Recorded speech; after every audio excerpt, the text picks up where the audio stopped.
Children, जो हमारा next question है वो है क्वेश्चन नंबर 14। इसमें क्वेश्चन पूछा गया आपसे, give 2 uses each of microwaves and gamma rays। तो ये जो दोनों क्वेश्चन है आपके, one is microwaves and the second question is he is asking to give 2 uses of microwaves and gamma rays. तो चलिए सबसे पहले हम चलते हैं इसमें माइक्रोवेव्स में। देखिए माइक्रोवेव्स में क्या होती है, पहले सबसे पहले तो आपको ये पता होना चाहिए कि माइक्रोवेव्स होती क्या हैं। तो माइक्रोवेव्स जो है ना बेटा, they are produced by oscillating electric circuit. जब आप इलेक्ट्रॉनिक्स पढ़ेंगे तो वहाँ पे ऑसिलेटिंग सर्किट से आपका इलेक्ट्रोमैग्नेटिक वेव हम प्रोड्यूस करते हैं। उसमें इंडक्टर भी होता है बेटा और कैपेसिटर भी होता है, that we also discuss there also. और दूसरा, such oscillating circuit produces time varying magnetic field which in turn produces time varying electric field. तो आपको ये पता होना चाहिए कि माइक्रोवेव्स आपकी प्रोड्यूस कैसे होती हैं। सेकंड जो इसकी प्रॉपर्टीज हैं बेटा, वो जैसे सबसे पहली प्रॉपर्टी है, दीज आर इलेक्ट्रोमैग्नेटिक वेव्स हैं ये, and they travel with the speed of light 3 × 10⁸ metre per second. इस स्पीड से ये वेव ट्रेवल करती हैं। दूसरी जो बात है, जैसे माइक्रोवेव जो किसी भी मैटर पे जब पड़ती हैं तो आपकी हीट प्रोड्यूस होती है। आपका जो माइक्रोवेव ओवन है वो इसी के ऊपर बेस्ड है। मैंने यहाँ एक एप्लीकेशन में भी लिखा है, these are used in microwave ovens for cooking, है ना। And these waves are also used in radar. आपको पता है रेडार जो है आपके पास, जो भी आपके पास एरोप्लेन वगैरह फ्लाई करते हैं तो उसके ऊपर नज़र रखने के लिए रेडार सिस्टम होता है, वहाँ पे भी माइक्रोवेव्स का हम इस्तेमाल करते हैं।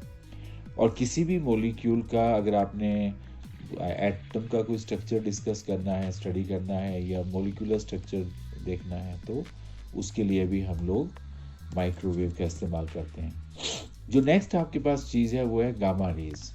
जो नेक्स्ट टॉपिक है इसमें गामा रेज के बारे में। तो सबसे पहले इसमें भी चिल्ड्रन, इसकी प्रोडक्शन, गामा रेज को आप प्रोड्यूस कैसे करते हैं, दीज आर प्रोड्यूस्ड बाई, देखो जब भी आपकी अल्फा डिके होती है it is followed by gamma decay, जब भी बीटा डिके होती है followed by gamma decay. Atom और न्यूक्लियाई वाला जो चैप्टर है वहाँ आप गामा रेज को काफ़ी डिटेल में स्टडी करेंगे, बट यहाँ पे जो आपका ये चैप्टर है वेव्स वाला, इलेक्ट्रोमैग्नेटिक वेव्स, इसमें सिर्फ आप ये समझो कि गामा रेज आप प्रोड्यूस कैसे करते हैं।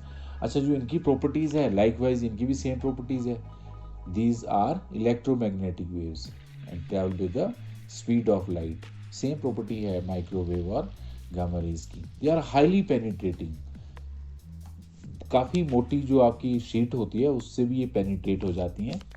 और इनकी जो आयोनाइजिंग पावर है, क्योंकि ये बेटा न्यूट्रल रेज हैं, तो they can't ionize any gas which is exposed to gamma rays.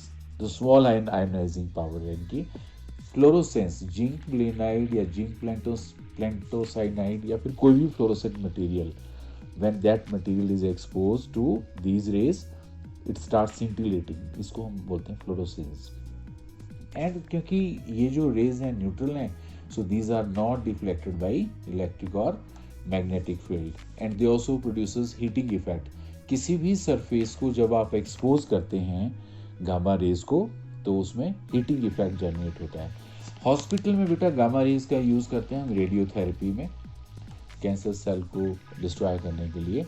And soft gamma rays जो है फूड इंडस्ट्री में भी यूज़ होता है, माइक्रो ऑर्गेनिजम्स को आप उससे किल कर सकते हैं और जो फूड है उसको काफ़ी लंबे टाइम के लिए प्रिजर्व कर सकते हैं।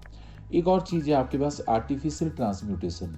देखिए आपके पास जितने भी न्यूक्लियर रिएक्शन है उसमें आपको एक प्रोजेक्टाइल चाहिए जो हिट करे न्यूक्लियाई को to carry out that reaction, nuclear reaction.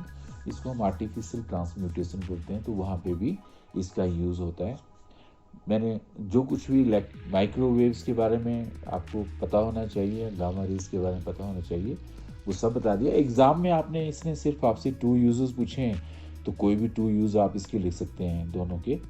पर आपको इनफैक्ट वो ये भी क्वेश्चन पूछ सकता है कि गिव 2 प्रॉपर्टीज ऑफ माइक्रोवेव या 2 प्रॉपर्टीज ऑफ गामा रेज, या how the microwaves are produced.